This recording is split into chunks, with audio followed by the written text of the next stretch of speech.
ఓం నమ శివాయ. వాగర్ధావివ సంపృక్తౌ వాగర్ధ ప్రతిపత్తయే జగతః పితరౌ వందే పార్వతీ పరమేశ్వరౌ.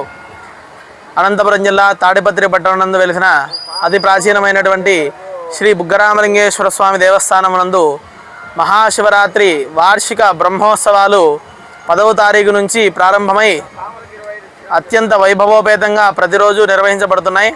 అందులో భాగంగా రేపటి రోజున అంటే 10వ రోజు రేపటి రోజున ఉదయం 9 గంటలకు స్వామివారి వసంతోత్సవము అంటే కళ్యాణోత్సవం రథోత్సవం అనంతరం స్వామివారికి వసంతోత్సవ వేడుక జరుగుతుంది. అంతేకాకుండా రేపు అవభృత స్నానం అంటే ఈ యొక్క 10 రోజులు కూడా త్రిశూలేశ్వరుని ఉదయము సాయంత్రము ఆవాహన చేసి పూజ చేసుంటాం. ఆ యొక్క త్రిశూలేశ్వరుడికి అభిషేకం గావించి ఆ యొక్క నీటిని భక్తులందరి శిరస్సు పైన ప్రోక్షణ చేస్తారు, అవభృత స్నానం చేస్తారు. కావున కళ్యాణోత్సవంలో పాల్గొన్న భక్తులందరూ మరియు తాడిపత్రిలోని 50 మంది ఈ యొక్క వసంతోత్సవంలో పాల్గొని ఆనంద కోలాహలంతో స్వామివారి యొక్క అనుగ్రహం పొందగలరు. ఓం నమ శివాయ. ఓం నమ శివాయ. వాగర్ధావివ సంపృక్తౌ వాగర్ధ ప్రతిపత్తయే జగతః పితరౌ వందే పార్వతీ పరమేశ్వరౌ. అనంతపురం జిల్లా తాడిపత్రి పట్టణంనందు వెలిసిన అతి ప్రాచీనమైనటువంటి శ్రీ బుగ్గరామలింగేశ్వర స్వామి దేవస్థానమునందు మహాశివరాత్రి వార్షిక బ్రహ్మోత్సవాలు 10వ తారీఖు నుంచి ప్రారంభమై అత్యంత వైభవోపేతంగా ప్రతిరోజు నిర్వహించబడుతున్నాయి.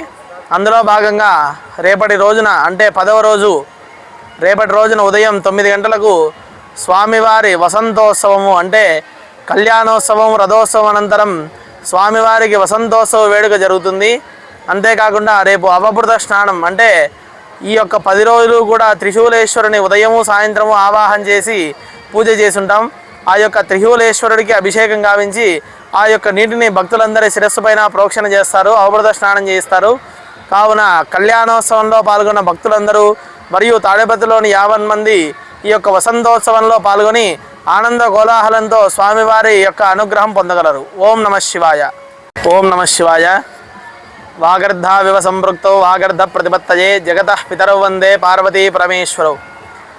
అనంతపురం జిల్లా తాడిపత్రి పట్టణంనందు వెలిసిన అతి ప్రాచీనమైనటువంటి శ్రీ బుగ్గరామలింగేశ్వర స్వామి దేవస్థానమునందు మహాశివరాత్రి వార్షిక బ్రహ్మోత్సవాలు 10వ తారీఖు నుంచి ప్రారంభమై అత్యంత వైభవోపేతంగా ప్రతిరోజు నిర్వహించబడుతున్నాయి. అందులో భాగంగా రేపటి రోజున అంటే 10వ రోజు రేపటి రోజున ఉదయం 9 గంటలకు స్వామివారి వసంతోత్సవము అంటే కళ్యాణోత్సవం రథోత్సవం అనంతరం స్వామివారికి వసంతోత్సవ వేడుక జరుగుతుంది. అంతేకాకుండా రేపు అవభృత స్నానం అంటే ఈ యొక్క 10 రోజులు కూడా త్రిశూలేశ్వరుని ఉదయము సాయంత్రము ఆవాహన చేసి పూజ చేసుంటాం. ఆ యొక్క త్రిశూలేశ్వరుడికి అభిషేకం గావించి ఆ యొక్క నీటిని భక్తులందరి శిరస్సు పైన ప్రోక్షణ చేస్తారు, అవభృత స్నానం చేస్తారు. కావున కళ్యాణోత్సవంలో పాల్గొన్న భక్తులందరూ మరియు తాడిపత్రిలోని 50 మంది ఈ యొక్క వసంతోత్సవంలో పాల్గొని ఆనంద కోలాహలంతో స్వామివారి యొక్క అనుగ్రహం పొందగలరు. ఓం నమ శివాయ.